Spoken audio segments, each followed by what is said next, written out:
अस्सलाम वालेकुम। इस तपती दोपहरी में हजारों की तादाद में मौजूद फिरोजपुर झिरका और बड़कली के आसपास एतराफ के जो भी हमारे यहाँ पे बुजुर्ग नौजवान साथी मौजूद हैं, मैं सबको सलाम करता हूँ। साथियों, आपसे गुजारिश है कि आगे बैठ जाएंगे तो पीछे वालों को नजर आएगा तो थोड़ा आसानी होगी, और जो बैठा रहे हैं वो थोड़ी देर खामोश रहेंगे। मुझे पता है भीड़ बहुत ज्यादा है।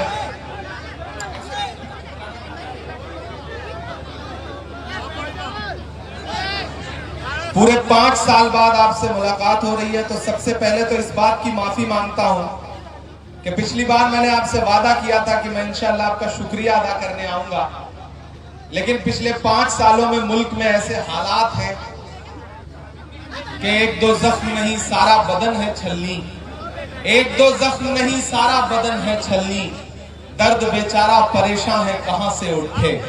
हम एक दर्द से उबरते हैं और सोचते हैं कि फिरोजपुर झिरका जाके लोगों का शुक्रिया अदा करें, तब तक पता चलता है कि किसी और शहर में कहीं जुल्म सितम है। तो जिंदगी ने इतना मसरूफ कर दिया कि आपके बीच में आपका शुक्रिया अदा करने नहीं आ पाया था, उसके लिए माफी चाहता हूं। पिछली बार आया था मामन भाई के लिए अपना दामन फैलाने, तो सिर्फ शायर बन के आया था, एक सियासी इंसान नहीं था। लेकिन इस बार आपकी दुआओं ने हिंदुस्तान की सबसे बड़ी पार्लियामेंट में राज्यसभा में पहुंचा दिया। यह आपकी दुआओं के सदके में हुआ है, तो आपका बेहद शुक्रिया अदा करता हूं। थोड़ी देर आपसे गुफ्तगू करूंगा, मुझे पता है धूप बहुत ज्यादा है, इधर जो साथी हैं वो भी बैठे रहेंगे, सुकून से सुनेंगे, तो शायद मैं 10-15 मिनट कुछ बेहतर बोल पाऊंगा। हमारी बहन मुमताज पटेल साहिबा यहाँ बैठी हैं, हमारा साथी राहुल राव यहाँ बैठे हैं, AICC से जो हमारे ऑब्जर्वर्स लगे हैं, जो हमारे अल्पसंख्यक विभाग के साथी फहीम कुरैशी साहब, बाकी जो जिम्मेदार साथी हैं, मेवात के जो सरपंच हैं। आप चाचा बैठ जाओ, मैं चुप करा लूंगा। मामन भाई, मेरा रोज का काम है, ये भी चुप हो जाएंगे, ये बिल्कुल ऐसे चुप हो जाएंगे जैसे आजकल अडवाणी जी चुप रहते हैं। आप बस बैठे रहो, थोड़ी देर मुझे काम कर रहे हैं। आप बहुत अच्छे लोग हैं, आपसे मेरा रिश्ता कोई पहले दिन का नहीं है।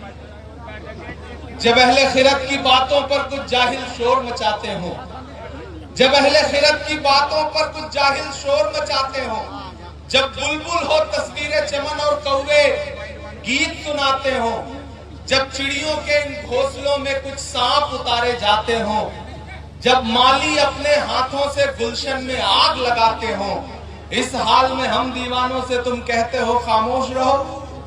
हम लोग अनल हक बोलेंगे, हम लोग अनल हक बोलेंगे, हम बोलेंगे।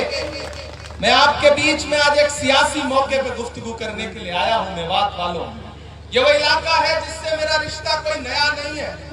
मैं आपके सुख में, आपकी खुशियों में शामिल होने भले ना आ पाया रहा हूं, लेकिन जब भी इस इलाके में कहीं एक भी आंसू बहा होगा, किसी बेगुनाह का एक बूंद खून बहा होगा, तो इमरान प्रतापगढ़ी आपके दर्द में शामिल होने जरूर आया है। तारीख इस बात की गवाह है। और जब हमारे नेता राहुल गांधी जी ने मेरा हाथ पकड़ के मुझे देश की पार्लियामेंट में बिठाया और मुझसे कहा कि अपने मुद्दों पर आवाज उठाओ, बोलो, लड़ो, तो मेरा खुदा गवाह है कि जब मुझे पार्लियामेंट में बोलने का मौका मिला, तो इस इलाके में जितने जुल्म सितम हुए थे, चाहे वो पहलू खान का मसला हो, चाहे हाफिज जुनैद के वालिद साहब यहाँ खड़े हैं, चाहे रकबर का मसला हो, चाहे मोहम्मद उमर का मसला हो, मैंने ये तमाम नाम गिनवा करके पार्लियामेंट में आपके लिए आवाज उठाई है। मैं अपनी जिम्मेदारियों से कभी भागा नहीं। मेवात वालों, आपसे मेरा एक जज्बाती रिश्ता है, मैं उस रिश्ते की बुनियाद पर यहाँ खड़ा हूँ। पिछले बार मैं आपसे कहने आया था कि मामन आपके अपने हैं, इन्हें जिता करके असेंबली पहुंचाइए। तब हालात थोड़े साजगार नहीं थे, लेकिन शुक्रिया फिरोजपुर झिरका की आवाम का कि आपने सिर्फ जिताया नहीं बल्कि इतने ज्यादा वोटों से जिताया कि पूरा हरियाणा चौंक गया था मामन खान की जीत पर। और पूरे 5 साल हम बहुत सारी जगहों पे वोट मांगने के लिए जाते हैं, और बाद में जीतने के बाद जब काम करते हुए लोगों को नहीं देखते तो अफसोस होता है कि यार हम गए थे दामन फैला के आए थे। लेकिन ये एक ऐसी असेंबली है और ये एक ऐसा विधायक है जिसको पूरे 5 साल काम करते देख के मुझे हर दिन कि मैं जिस इंसान के लिए वोट मांगने गया था वो डरा नहीं, वो झुका नहीं, कहीं छुप छुपा के खड़ा नहीं, जो डटे हुए हैं महाज पर उसे। मामून खान आपके लिए लगातार आवाज उठाता रहा है, बोलता रहा है, लड़ता रहा है हर मुद्दे पर। एक पढ़ा लिखा एमएलए कैसा होना चाहिए उसकी एक नजीर मामून खान बन करके आपके सामने आए हैं। आज दोबारा आपके बीच में आया हूं और आप बहुत बड़ी तादाद में यहां बैठे, हजारों की तादाद है। जितना भाजपा वालों की रैलियों में भीड़ हो रही है उतना तो यहां स्टेज पे बैठे हुए हैं। ये हालत है हरियाणा के इलेक्शन की। मैं पानीपत से लेकर फरीदाबाद से लेकर के पुनाना से लेकर पूरा हरियाणा घूमते हुए यहां आया हूं और पूरी जिम्मेदारी से कह रहा हूं कि सरकार बनने जा रही है। कोई ताकत हरियाणा में कांग्रेस पार्टी की सरकार बनने से नहीं रोक सकती है। भाजपा की रैलियों में भीड़ नहीं है, किराए के लोग बुलाए जा रहे हैं और किराए के लोगों में जोश नहीं होता, आपको तो पता है, ना हौसला होता है। प्रधानमंत्री की रैलियां करने से बच रहे हैं, उन्हें लग रहा है हार का ठीकरा खट्टर और नायब सैनी के सर फूटे, हमारे कंधे पे जिम्मेदारी क्यों आए। वो यहां रैलियां करने से बच रहे हैं। अमित शाह जी यहां रैलियां करने से बच रहे हैं हरियाणा में, क्योंकि आंख मूंद करके भी आप किसी इंसान से पूछो दिल्ली में मीडिया के किसी भी जिम्मेदार हाउस से, तो वो आपको बताएगा कि हरियाणा में कांग्रेस पार्टी की सरकार बनने जा रही है। मीडिया तो मीडिया, गोदी मीडिया तक बोलने को मजबूर हो गई है कि हरियाणा में कांग्रेस की सरकार बनने जा रही है। सामने बार बार उस बात को दोहराने की जरूरत नहीं है। यहाँ की आवाम ने मन बनाया हुआ है मामून खान को जिताने का, मुझे पता है ये बात, क्योंकि मामून खान ने 5 साल आपके लिए काम किया है। लेकिन मैं तो आपसे ये कहने आया हूँ, फिरोजपुर झिरका वालों, बड़कली चौक वालों, माइक का वॉल्यूम थोड़ा बढ़ा दें, क्योंकि जो बात मैं कहने जा रहा हूं वो आवाज़ें बुलंद बोलने की जरूरत है। एक ऐसा वक्त है जब आवाजों पे पाबंदी है, एक ऐसा वक्त है जब जहनों पे पाबंदी है, एक ऐसा वक्त है जब सोच पर पाबंदी है। ऐसे में अगर अपने इर्द गिर्द नजर उठा के देखोगे तो बहुत कम लोग हैं जो आपके मुद्दों में लड़ रहे हैं। मामून खान उनमें से एक है। ऐसे में मामून को किस तरह से मजबूती आप दे सकते हैं ये आपको देखना है, कितनी विशाल जीत दे सकते हैं ये आपको देखना है। अभी जब हुसैना पहलवान साहब अपना लठ लेके आए थे मुझे माला पहनाने और लठ उन्होंने स्टेज पे गाड़ा, तो मुझे लगा कि ऐसे ही नहीं दिल्ली में कहा जा रहा है कि हरियाणा वालों ने लठ गाड़ दिया, ये किसी से उठेगा नहीं। सलाम है हरियाणा, सलाम है मेवात आपको। लेकिन एक बहुत जिम्मेदारी भरी बात कहता हूं, बात जरूरी है इसलिए सुनना, मतलब की बात सबको समझ में आती है, लेकिन बात फिरोजपुर झिरका को ये दम दिखाना है, ये ताकत दिखानी है कि हरियाणा में जीत के तो बहुत लोग आए हैं लेकिन हमारा मामून खान किसी से कम नहीं है। हमने इसको बहुत बड़े वोटों के अंतर से जिता करके असेंबली पहुंचाया। मैंने कहा ना आपसे बहुत ज्यादा कुछ बात कहने की गुंजाइश भी नहीं है।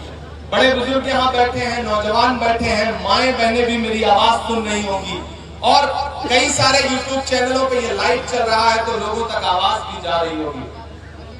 मुझे हैरत है कि यहाँ के भाजपा के लोग अभी भी झंडा लेके घूम पा रहे हैं, उनमें इतना लिहाज बचा है, उनको शर्म नहीं आ रही है कि यहाँ जब जीतने का कोई मतलब नहीं है तो फिर घूमने की जरूरत क्या है। मुकाबला एक तरफा है लेकिन लोकतंत्र है, सारे मिला करके जितना पाएंगे उससे 3 गुना से तो मामून जीतने जा रहा है। जा रहा है कि नहीं जा रहा है? जा रहा है कि नहीं जा रहा है? ये जो आपका जोश है मुझे पता है वो लोग रैली में तो नहीं आए होंगे लेकिन लाइव देख जरूर रहे होंगे। आज नींद तो नहीं आनी है उन्हें, क्योंकि इस तपती दोपहरी में जो हुजूम उमड़ के आया है, एक बहुत थोड़ा सा साया है, लगातार इतनी गर्मी है, पसीना है, नया पाने की चाहत में पुराना छूट जाता है। तुझे अपनाऊं तो मुझसे जमाना रूठ जाता है। मोहब्बत पढ़ने लिखने में बहुत आसान है लेकिन मोहब्बत को निभाने में पसीना छूट जाता है। मेरे भाई, मुझे पता है आपको खास तौर पे डेवलपमेंट की और बहुत खास तौर पे पैकेज की जरूरत है। मैं भी बैठ के मोहम्मद साहब से यही कह रहा था कि जब सरकार बन रही हो तो अभी से प्लान बनाइए कि कौन कौन से मुद्दे हैं जिस पे सरकार से लड़के अपना हक लेना है, अपनी सरकार से लड़के अपना हक लेना है। इस इलाके को तालीमी इदारों की जरूरत है। ये इलाके वो इलाके हैं जहां के नौजवानों में बहुत ताकत है, बहुत ऊर्जा है, बहुत एनर्जी है, बहुत सलाहियत है।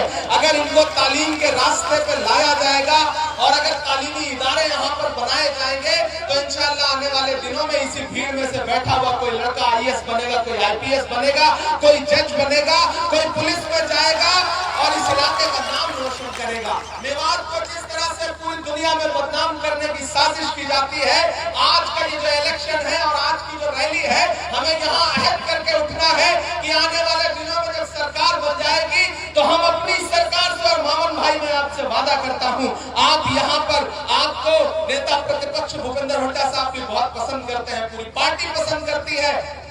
आप यहाँ की एक लिस्टिंग करिए, एक प्रोग्राम बनाइए कि कौन कौन से जरूरी काम है जिनके लिए सरकार से लड़के अपना हक लेना है।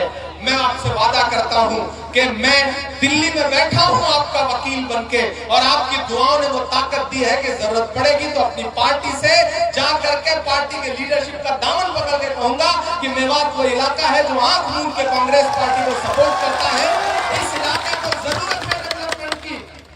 न हम सफर न किसी हम नशी से निकलेगा, हमारे पांव का कांटा हम ही से निकलेगा। न हम सफर न किसी हम नशी से निकलेगा, हमारे पांव का कांटा हम ही से निकलेगा। वतन की रेत मुझे एड़ियां रगड़ने दे, मुझे यकीन है पानी यहीं से निकलेगा। ये जो सरजमीन है